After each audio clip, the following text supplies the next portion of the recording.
Payment fraud रोकने के लिए आरबीआई एक नए सिस्टम पर काम कर रही है जिसमें हर डिजिटल ट्रांजैक्शन को एक रिस्क स्कोर मिलेगा। कंज्यूमर रियल टाइम में ये पता कर पाएंगे कि उनका ट्रांजैक्शन कितना सुरक्षित है। ऐसे खातों की एक साझा रजिस्ट्री बनाई जाएगी जिनका इस्तेमाल साइबर अपराधी करते हैं। क्या है पूरी खबर, जानते हैं संवाददाता रोहन सिंह से। रोहन, बताइए।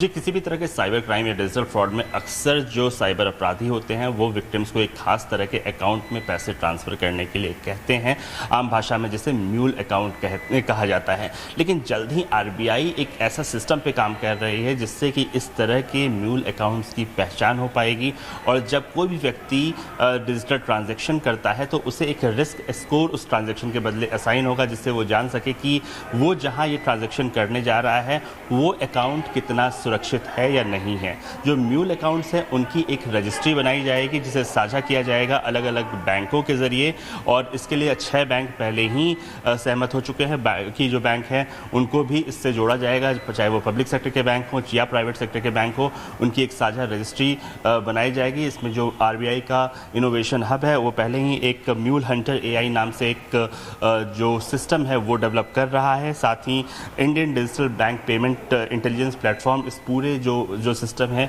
उसे ऑपरेट करेगा और इससे पता चलेगा कि कितने म्यूल अकाउंट्स हैं, कहाँ कहाँ हैं, और इसकी एक रजिस्ट्री जब सभी बैंकों के पास होगी तो उसी नाम से अगर कोई नया अकाउंट खोलने की कोशिश करता है तो उस पर लगाम लगाने की भी जो है उसमें मदद मिलेगी।